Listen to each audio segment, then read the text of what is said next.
The official records of the Galactic Council began with a note of profound regret that in the 12,000 years of interstellar observation, no species had ever caused such bureaucratic chaos as humans. The Zorlaxian High Commander often remarked that Earth should have been classified as a disaster zone rather than a developing civilization.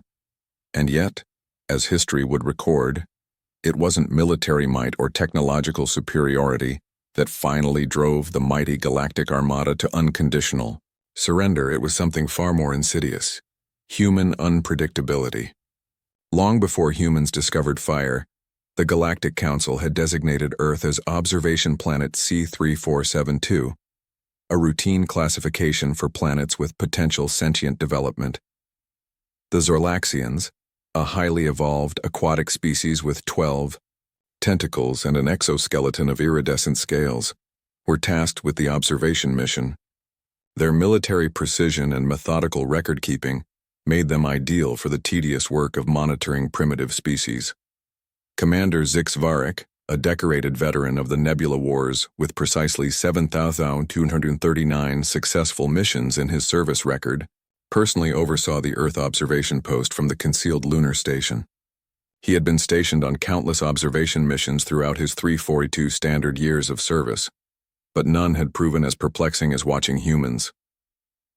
Another day of contradictions, Zix'Varik noted in his daily log, his tentacles rippling, with irritation as he dictated.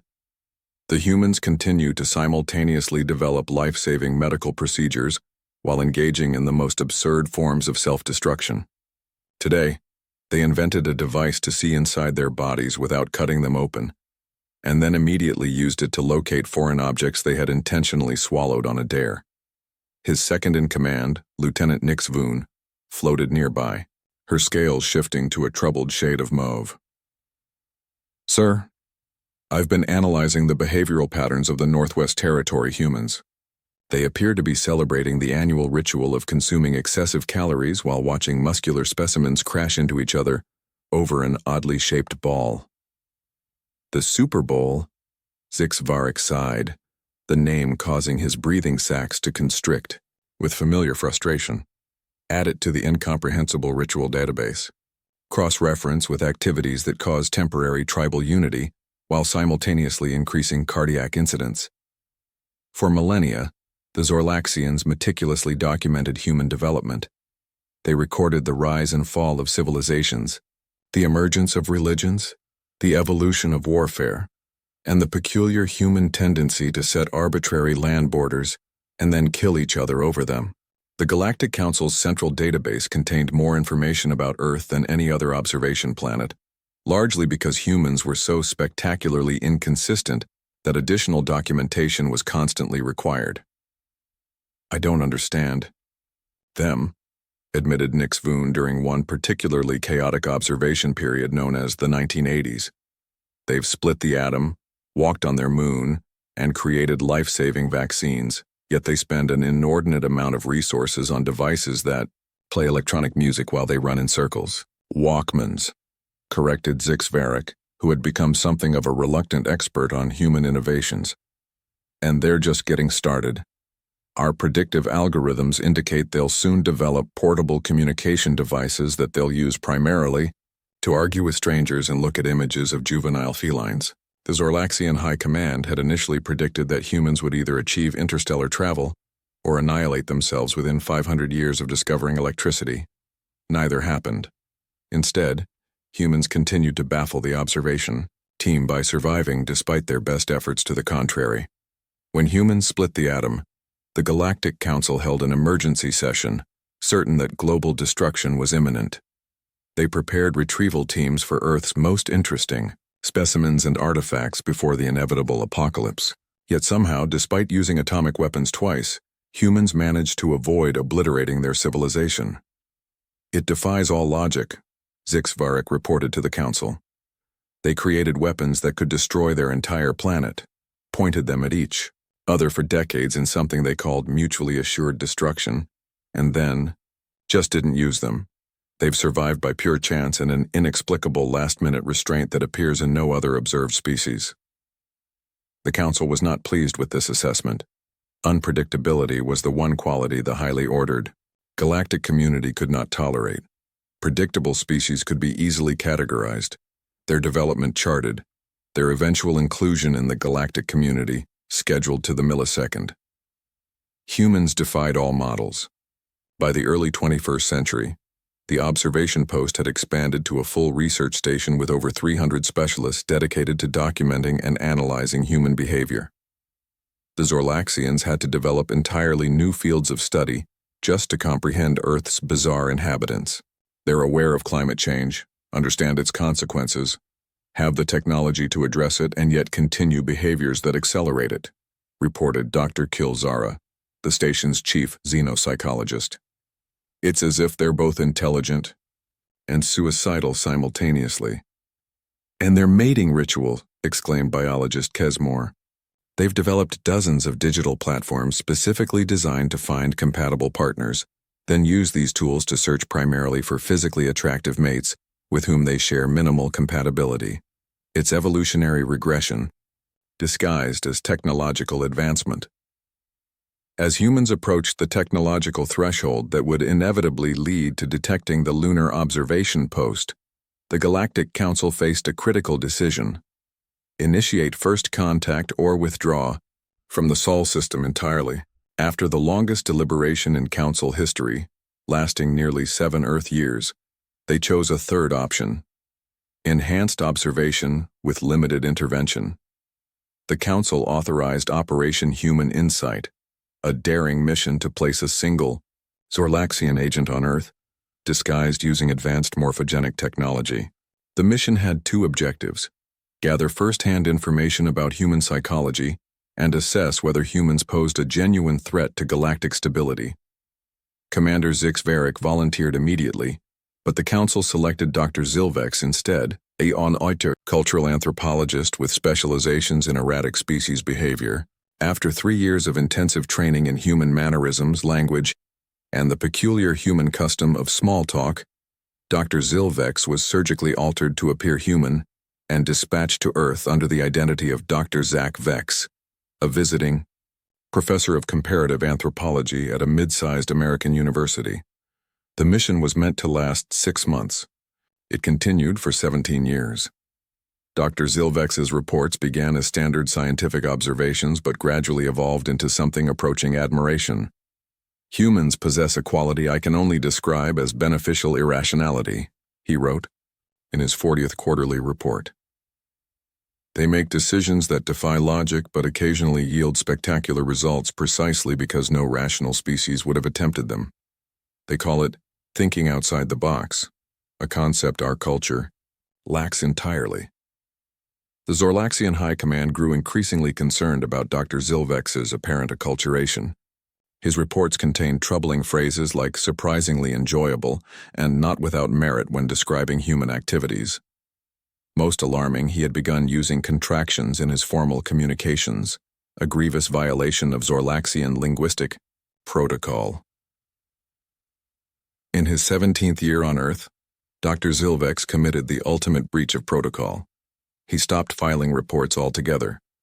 For 3 months, the lunar station received nothing from their agent. The Council authorized an extraction team, but before they could deploy, a single message arrived from Dr. Zil'Vex. They know. Commander Zix'Varik immediately initiated emergency protocols, preparing the station for possible human aggression. Defensive systems were activated, communication channels with the Galactic Armada opened, and all non-essential personnel evacuated to the fallback position on Mars. And then they waited. For 7 days, the remaining observation team monitored Earth for any sign of preparation for attack. They detected nothing unusual. No military mobilization, no unusual governmental meetings, no spike in communications that might indicate awareness of alien presence. On the 8th day, the lunar station's proximity alert sounded. A single small craft had left Earth's atmosphere and was approaching the moon.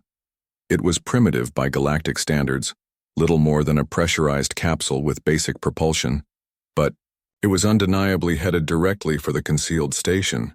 Impossible, whispered Nix Voon, her scales paling to a sickly white. Our cloaking technology is impenetrable to their level of scanning capability. Evidently not, replied Zix'Varik, watching the approaching craft with a mixture of professional dread and peculiar respect. Alert the Armada. First contact protocols are now in effect. The small craft landed precisely 100 meters from the station's main airlock. For several tense minutes, nothing happened. Then, the craft's door opened, and a single figure emerged wearing what appeared to be a makeshift spacesuit cobbled together. From diving equipment and modified atmospheric regulators, the figure approached the station with a casual stride that seemed wildly inappropriate for the gravity of the situation.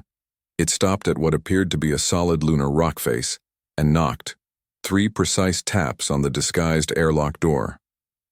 They can't possibly expect us to, began Nixvoon, but she was interrupted by an incoming transmission on all frequencies. Hey guys, it's Zach. I know you're in there. We should probably talk. The voice was unmistakably Dr. Zil'Vex's, though his formal Zorlaxian speech patterns had been replaced with the loose cadence of American English. Zix'Varik hesitated, then activated the external communication system. Dr. Zil'Vex, you have violated direct orders and potentially compromised a 12,000-year observation mission. Explain yourself immediately. The figure outside shrugged, a distressingly human gesture. Yeah, about that. Look, can I come in? This suit itches, and we've got a lot to discuss. I've brought someone with me. Only then did the Zorlaxians notice a second figure emerging from the craft. This one moved with less confidence in the lunar gravity, but was unmistakably human. Against all protocols, logic, and his better judgment, Commander Zix'Varik authorized the airlock to open.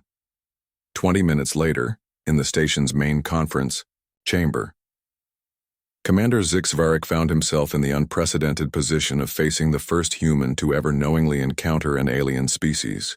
The human, a woman in her mid-30s with dark hair pulled back in a practical ponytail, seemed remarkably unfazed by the roomful of tentacled, scaled beings regarding her with varying degrees of alarm. Commanders, officers, scientists of the Zorlaxian Observation Force, Dr. Zil'Vex began formally, though his posture remained distressingly relaxed. May I present Dr. Sarah Chen, quantum physicist and, my wife.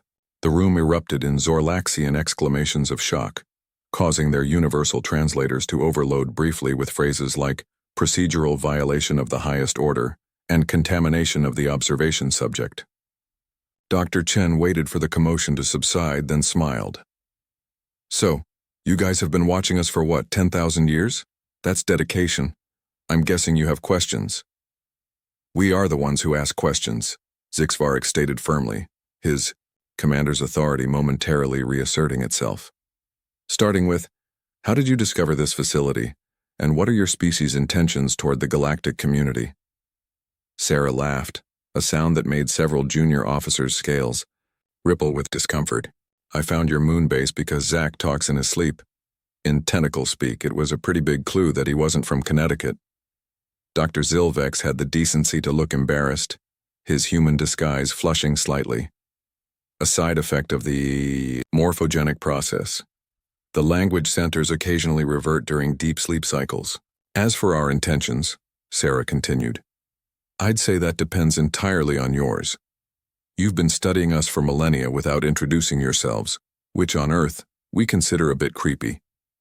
But Zach has explained your culture's obsession with protocol and observation, so I'm willing to overlook the cosmic invasion of privacy. Commander Zix'Varik felt his carefully maintained composure beginning to crack. This was not proceeding according to any first contact scenario in the extensive Zorlaxian playbook. The human should be either terrified or hostile, not casually critiquing their observation methods while using a diminutive nickname for one of their most decorated anthropologists. Dr. Chen, he began carefully, you must understand that the revelation of our existence to your species must follow established protocols. The Galactic Council determines when a species is ready for contact based on specific developmental and psychological metrics, none of which humanity has yet achieved. Sarah raised an eyebrow. You mean we're too unpredictable and irrational? To put it bluntly, yes. And yet, she countered. Here we are, having this conversation without me trying to dissect you or run screaming into the void of space. Maybe your metrics need updating. Before Zix'Varik could formulate a suitably diplomatic response, the station's alert system activated. Lieutenant Nix Voon quickly accessed a nearby console, her tentacles moving with practiced efficiency. Sir, we're detecting multiple launch signatures from Earth. At least 75 spacecraft have just left atmosphere and they appear to be heading directly toward us. A cold sensation swept through Zix'Varik's fluid circulation system. Weapon signatures? None detected, but their trajectory is precise. They know exactly where we are. Sarah cleared her throat. About that, I may have shared our discovery with a few colleagues, who told a few other colleagues, who eventually informed several governments. You revealed our existence to your entire planet. Zix'Varik was aghast. Not the entire planet, Sarah corrected. Just the scientific community, major world governments, and anyone who follows NASA's Twitter account. So, maybe 3 billion people? Dr. Zil'Vex winced. I told you we should have eased them into it. Honey, there is no easing into the revelation that aliens have been spying on us since the Bronze Age. Besides, people are excited, not angry. The ships approaching are diplomatic envoys, not attack vessels. Commander Zix'Varik felt the situation spiraling beyond his control, a sensation entirely foreign to his 342 years of meticulous military service. With no other option, he opened a direct channel to the Galactic Council and reported the unprecedented breach of first contact protocols. The Council's response was immediate and severe. The Galactic Armada, the mightiest fighting force in the known universe, was dispatched to the Sol system with orders to contain the situation by any means necessary. As the first diplomatic vessels from Earth approached the lunar station, the vastly more advanced ships of the Galactic Armada began appearing at the edge of the solar system. Hundreds of them, then thousands, their sleek, crystalline forms distorting space itself as they dropped out of faster-than-light travel. Well, that escalated quickly, Sarah remarked, looking at the tactical display showing the incoming armada. Friends of yours? The Galactic Council has authorized intervention, Zix'Varik explained grimly. They consider this an unauthorized first contact event that threatens galactic security. Threatens security? Sarah seemed genuinely puzzled. We just want to say hello. Maybe exchange some scientific knowledge, establish diplomatic relations. You know, the usual first contact stuff from our science fiction. You don't understand, Dr. Zil'Vex interjected. The Council has strict protocols for everything. Species are carefully prepared for generations before official contact. Your civilization is considered dangerously unpredictable. They've likely come to quarantine Earth. The gravity of the situation finally seemed to register with Sarah. Quarantine? You mean contain us? Keep us from leaving our solar system? At minimum, Zix'Varik confirmed, the Council has authority to implement more permanent solutions for species deemed existential threats. They'd destroy Earth? Over a protocol violation? Sarah's voice rose in disbelief. That's insane. We're not a threat to anyone. The Council doesn't base decisions on current actions, but on statistical probabilities, explained Dr. Zil'Vex. And frankly, humanity's probability models are concerning. Your history suggests a 78.3% chance you'll attempt to conquer any civilization you encounter within the first century of contact. That's based on our past, Sarah argued. We've evolved. We're not the same species that fought 2 world wars. You were launching nuclear missiles at each other less than 60 years ago, Nix Voon pointed out. Fair point, Sarah conceded. But we're trying to be better. The conversation was interrupted as the station's communication system activated with an incoming transmission from the Armada's flagship. The main view screen filled with the image of Grand Admiral Zil'Vex, the highest-ranking military officer in the Galactic Council. Even through the screen, his presence was imposing. 12 tentacles adorned with the ceremonial rings of 100. Victorious campaigns, scales that shifted through colors indicating his rank and accomplishments, and eyes that had witnessed the rise and fall of civilizations. "Commander Zix'Varik," the Admiral's voice resonated through the chamber. "You have failed in your primary mission to maintain covert observation. Explain this breach." Before Zix'Varik could respond, Sarah stepped into view of the transmission. "Actually, sir, the fault is entirely mine. I discovered your agent through no failure of his own, and I initiated contact without authorization." The Admiral's scales flashed a dangerous crimson. "A human, speaking directly to me, without proper introductory protocols or ceremonial permission. This confirms everything in our assessment." "With respect, Admiral," Sarah continued, apparently oblivious to the cultural offense she was committing, "your assessment is based on incomplete information. You've been watching us, but you haven't been talking to us. There's a difference." "The human speaks out of turn," the Admiral noted coldly. "Commander, you will prepare your station for immediate evacuation. The Armada will establish a permanent quarantine perimeter around the Sol system. No transmissions or vessels will be permitted to leave. Further interventions may be necessary, pending Council deliberation." Sarah looked at Dr. Zil'Vex, panic finally showing in her eyes. "They're going to imprison our entire species in our solar system? Zach, do something." Dr. Zil'Vex hesitated, then straightened to his full height. An impressive posture of formal address rarely seen outside Zorlaxian high ceremonies. "Grand Admiral, I formally request an emergency council hearing regarding the Earth situation. I invoke the right of cultural advocacy under Section 7219 of the Galactic Charter." The Admiral's tentacles stiffened in surprise. "The right of cultural advocacy has not been invoked in 3,000 years. Nevertheless, it remains valid under galactic law," Dr. Zil'Vex pressed. "As the designated cultural expert on humanity, I have the right to present a case for alternative classification before any permanent action is taken." A tense silence followed, broken only by the soft hum of the station's environmental systems. Finally, the Admiral's scales shifted to a reluctant blue of procedural acquiescence. "Your request is acknowledged. The Council will convene in 30 standard units. You may present your case. However," his eyes narrowed, "I remind you that the penalty for advocating for a genuinely dangerous species is severe." The transmission ended, leaving the chamber in silence. "What just happened?" Sarah asked. "I've bought us some time," Dr. Zil'Vex explained. "The right of cultural advocacy is an ancient provision in galactic law. It allows a recognized expert to argue for special consideration of a species that might otherwise be misclassified." "And what are our chances?"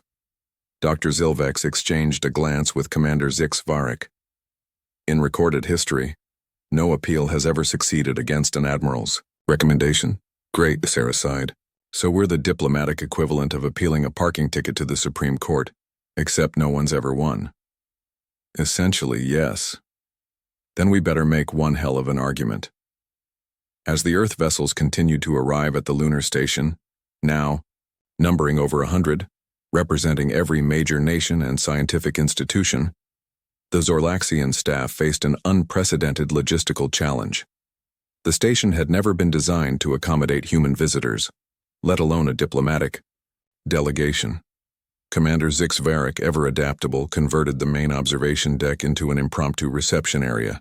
Hastily fabricated translation devices were distributed to the human representatives, allowing them to understand the Zorlaxians without the biological modifications Dr. Zil'Vex had undergone.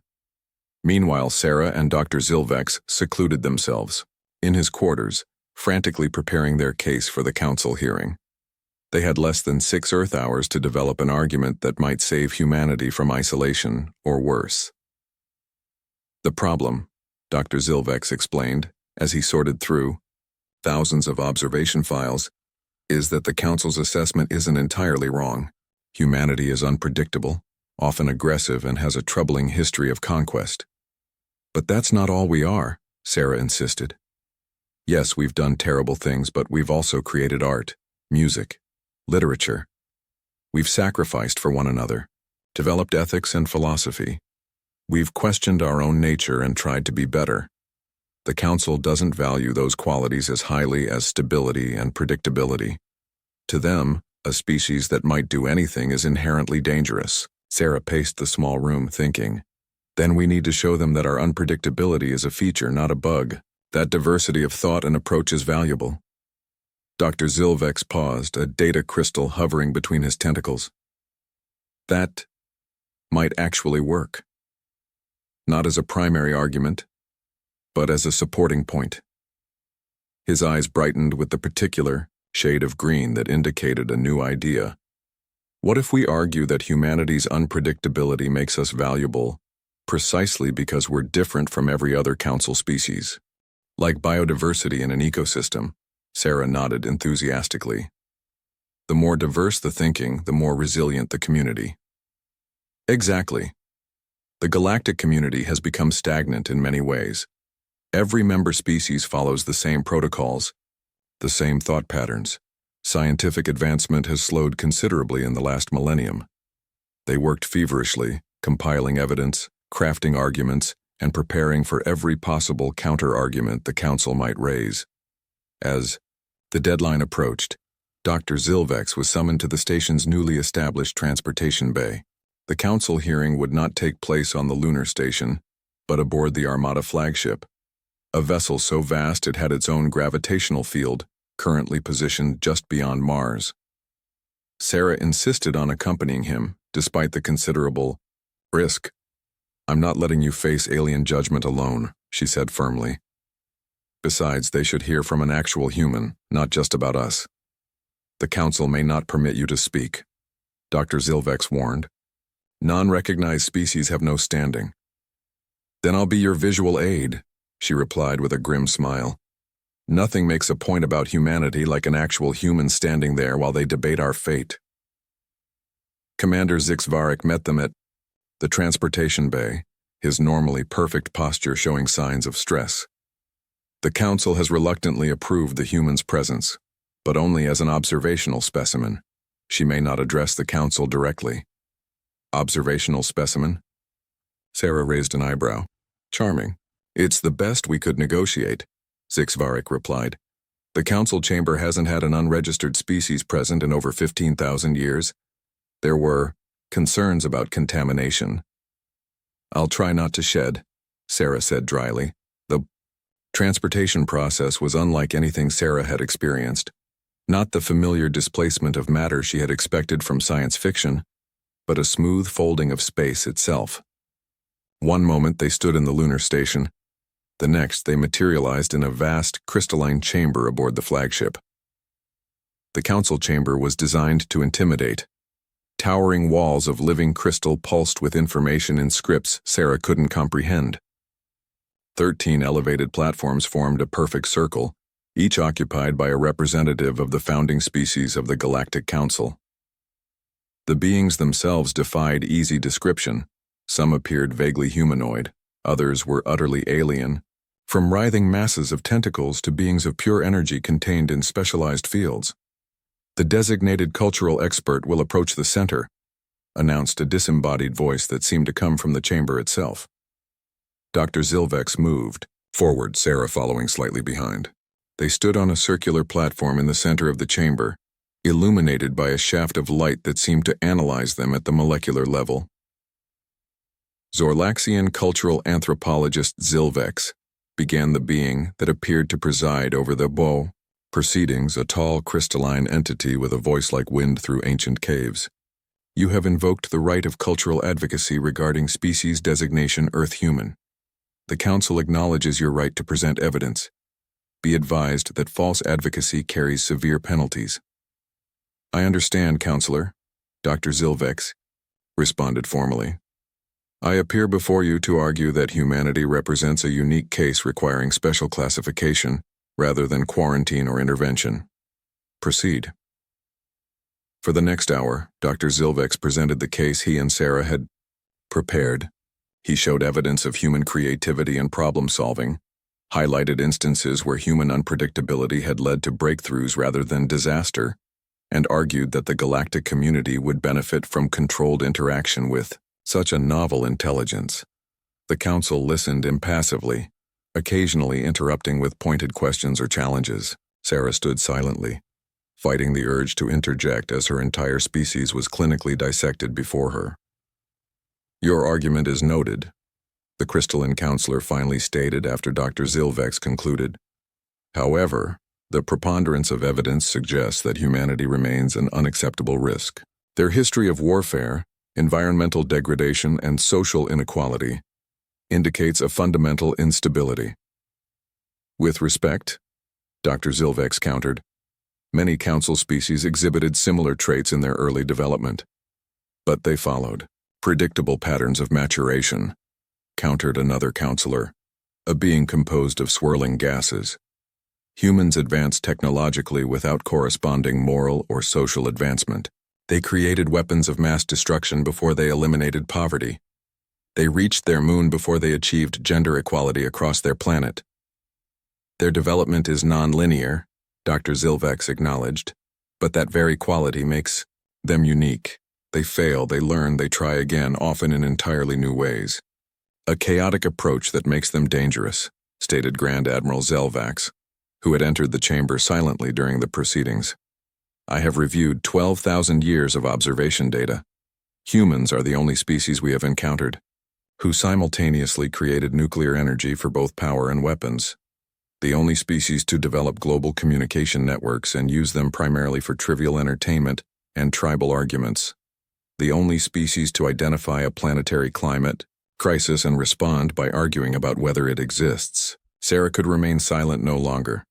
Despite the protocols, despite the warnings, she stepped forward. "That's exactly why you need us," she said clearly. The chamber fell silent, the council members radiating various expressions of shock at the protocol violation. "The human specimen will remain silent," the crystalline counselor ordered. "No, I don't think I will," Sarah replied, her voice steady despite her racing heart. "You've been talking about us for hours. It's time you talked with us." "This is unprecedented," gasped the gaseous counselor, swirling in agitation. "Exactly. Unprecedented, that's humanity's specialty." Sarah moved to stand beside Dr. Zil'Vex. "Everything you see as a flaw, I see as a strength. We're messy, contradictory, and yes, sometimes destructive. But we're also the species that created jazz, music, developed quantum physics, and cried watching movies about fictional characters. Emotional volatility is not a positive trait," stated another counselor coldly. "Isn't it? Our emotions drive us to create, to connect, to care about things beyond rational self-interest. When was the last time anyone in this chamber created something truly new? Not just an improvement on existing technology, but something fundamentally original?" The silence that followed was telling. "Your society values order and predictability above all else," Sarah continued. "But the universe isn't orderly or predictable at its core. It's quantum, probabilistic, and full of beautiful chaos. Humanity embraces that chaos. We surf the wave of uncertainty instead of trying to control it." Grand Admiral Zil'Vex stepped forward, his scales shifting to a dangerous crimson. "This display of defiance merely confirms our assessment. The human disregards established protocols, speaks without permission, and challenges the wisdom of a council that has maintained galactic peace for 50,000 years. Peace isn't the same as progress," Sarah countered. "You've created a perfect static system, and static systems die.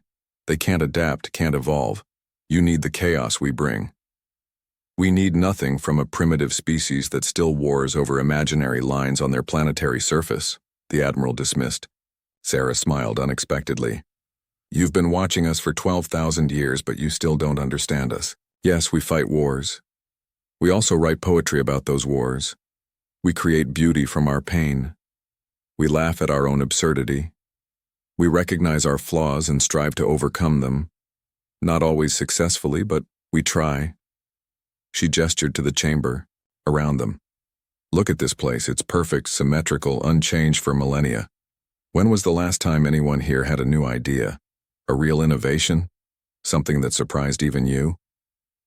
The council members exchanged glances that suggested this question had struck a nerve. "The galactic community has achieved perfect stability," the crystalline counselor stated, though with slightly less conviction. "And what comes after stability? Nothing. That's not life. That's stasis. Sarah took a deep breath. We're offering you something you didn't even know you needed. Unpredictability. New perspectives. The wild, wonderful chaos of human creativity. Dr. Zil'Vex stepped forward again. Council members, my 17 years among humans have taught me that their chaotic nature is precisely what makes them valuable. They approach problems from angles no logical species would consider. They create art that serves no practical purpose yet somehow nourishes their spirits. They argue passionately about ideas, challenge their own assumptions, and constantly reinvent themselves. He placed a tentacle gently on Sarah's shoulder, a gesture of solidarity that made several council members' auras flicker with shock. And, yes, they form bonds across species boundaries, adapting and connecting in ways our rigid protocols never anticipated. Grand Admiral Zil'Vex's scales shifted through colors indicating deep agitation. This is precisely the danger. They corrupt and change everything they touch. No Zorlaxian in history has ever volunteered to physically contact another species before proper decontamination procedures. Maybe they should, Sarah suggested quietly. Maybe connection is worth a little contamination. A murmur ran through the council chamber, not translated through any device, but a palpable ripple of discomfort, curiosity, and something that might have been long-dormant wonder. The crystalline counselor raised a faceted appendage for silence. We must deliberate. The human and the cultural expert will withdraw. Sarah and Dr. Zil'Vex were escorted to a small antechamber, where they waited in tense silence. Hours passed. Sarah paced restlessly while Dr. Zil'Vex remained perfectly still in the Zorlaxian meditation posture. What do you think they'll decide? Sarah finally asked. I cannot predict it, he admitted. Your intervention was either the most brilliant strategy or the final confirmation of their worst fears. Sorry for going off script. Don't be. In 17 years on Earth, I've learned that sometimes the protocol is wrong. Sometimes you need a human to throw out the rulebook. The door to the antechamber opened and a Zorlaxian attendant gestured for them to return to the council chamber. The atmosphere had changed subtly. The light seemed different, the crystal walls pulsing with new patterns. Cultural expert Zil'Vex and human Sarah Chen, the crystalline counselor, began. The council has reached a decision unprecedented in our history. Sarah held her breath. Humanity will not be quarantined. A wave of relief washed over Sarah, but the counselor continued. Nor will they be granted standard admission protocols to the galactic community. Her heart sank. Instead, the counselor's crystalline form shimmered with what might have been amusement. We are creating an entirely new classification, chaotic creative partner species. Humanity will be permitted controlled cultural and scientific exchange with the galactic community under supervision, with gradually expanding privileges as mutual understanding develops. Dr. Zil'Vex's scales flashed bright green with surprise. This is extraordinary, counselor. Indeed, the council has recognized that our perfect order has led to certain limitations. Stagnation, as the human suggested. We are curious to see what controlled introduction of human unpredictability might yield. Grand Admiral Zil'Vex stepped forward, his posture rigid, with barely contained objection. I must note my formal protest. This decision contradicts 12,000 years of observation data and risk assessment. Your protest is noted, Admiral, the counselor acknowledged. However, the council majority has decided that the potential benefits outweigh the risks, provided proper safeguards are maintained. The Admiral's scales darkened to a deep blue of formal acquiescence. Then I must inform the council that I am hereby surrendering my commission. A shocked murmur ran through the chamber. Explain, Admiral, demanded the counselor. If the council has decided to embrace chaos and unpredictability, then my services as a maintainer of order are no longer required. I cannot, in good conscience, lead an armada that will now be tasked with protecting a species that represents everything I have spent my career containing. The Admiral removed his insignia of rank and placed it formally on the chamber floor. The Zorlaxian Armada surrenders its traditional role. We will, of course, follow the Council's directive, but we do so under protest." With that, he turned and left the chamber, followed by his senior officers. Sarah leaned toward Dr. Zil'Vex and whispered, "Did we just make the space military resign in protest?" "I believe we did," he replied quietly. "This is unprecedented. You keep using that word. I think you'd better."